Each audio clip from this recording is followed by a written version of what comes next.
animation offensive, Giovanni Castaldi. Donc, est-ce qu'on garde Barcola, Mbappé, Dembélé, ou alors est-ce que Luis Enrique nous prépare un truc? Non, je pense que pour l'attaque, il y aura pas de surprise et que Barcola, pour des raisons également d'équilibre, devrait débuter. Dembélé côté droit, là, il n'y a aucun doute. Et Mbappé, pareil. Ce qu'il faudrait que Luis Enrique change, même s'il ne veut pas nous répondre en conférence de presse et qu'il n'est pas content quand tu lui poses ces questions-là, c'est le choix des entrants. Parce que moi, que Gonzalo Ramos ne débute pas, la rencontre, je le comprends. Je veux dire, le match référence du PSG cette saison, même si c'est en affinité numérique, quoi qu'on en dise, c'est ce match à Barcelone.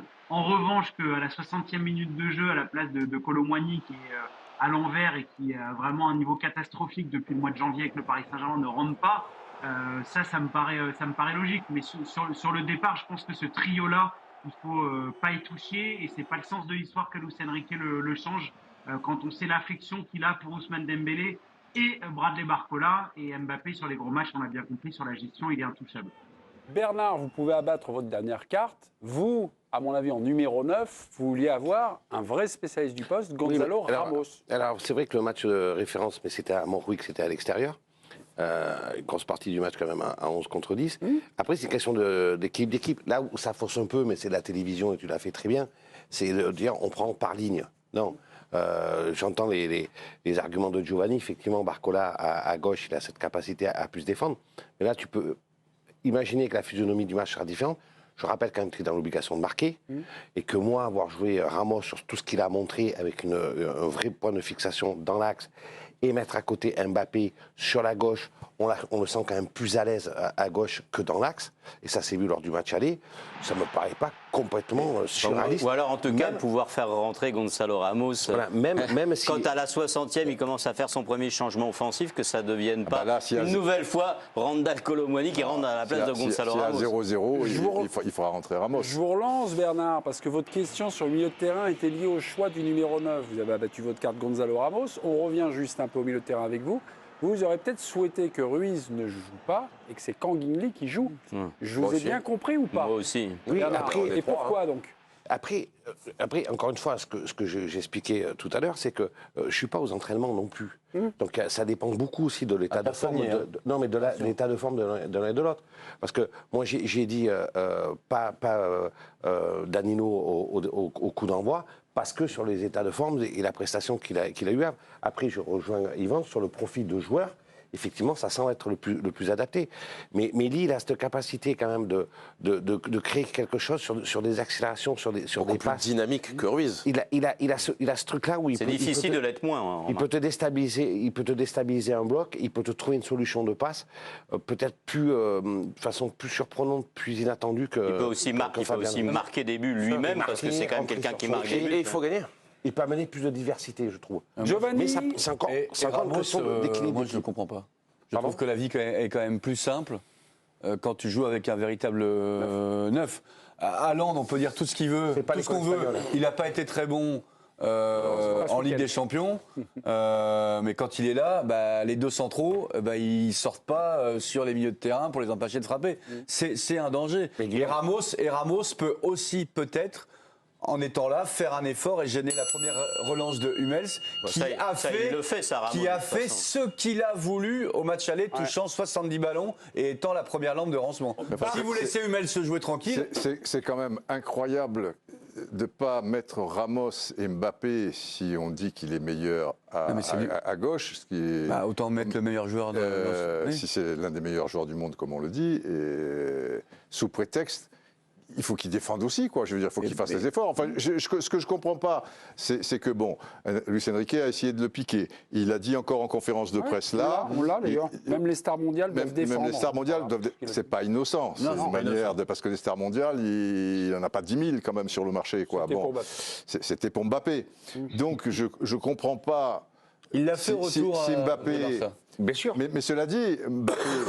À gauche, tu me dis à gauche, mais contre Newcastle, devant un bloc bas, il n'a pas vu le ballon, et c'est la rentrée de Barcola qui a fait la différence. Et là, il était passé avant-centre. Et à l'aller contre Barcelone, il était à gauche et il s'en est pas sorti.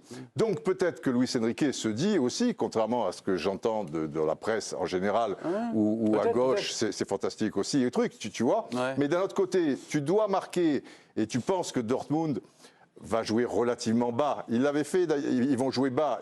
Après, Ils peuvent même jouer à 3 derrière. Là. Ils peuvent même jouer ce qu'ils avaient fait à l'aller. Mais ils vont jouer bas.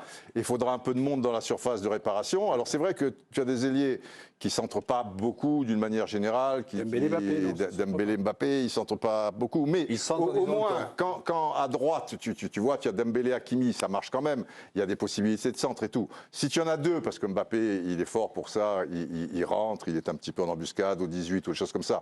Et si tu as Ramos en plus, ça ne serait pas du luxe. Bah non. Parce que sinon, si tu fais 23 ça veut dire centres... que tu sors aussi du 11 de départ Barcola, et Barcola, même s'il n'a pas été bon match aller, je veux dire, c'est quand même un joueur qui a déstabilisé beaucoup de À Barcelone, il a fait la différence. Ouais. Mais, tu peux le faire jouer plus bas, mais Barcola, qui entre en jeu, quand il est rentré contre Barcelone au Parc, quand il est rentré contre Newcastle... Là, Ramos aussi, quand il rentre, il est bon. Le feu.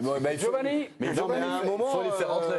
Giovanni, j'ai une question, une dernière question. Elle est bonne, je pense. Non, mais Et que Mbappé défende un peu, et puis on on en parle de parle la plus. ligne d'attaque, donc Barcola, Mbappé et Dembélé.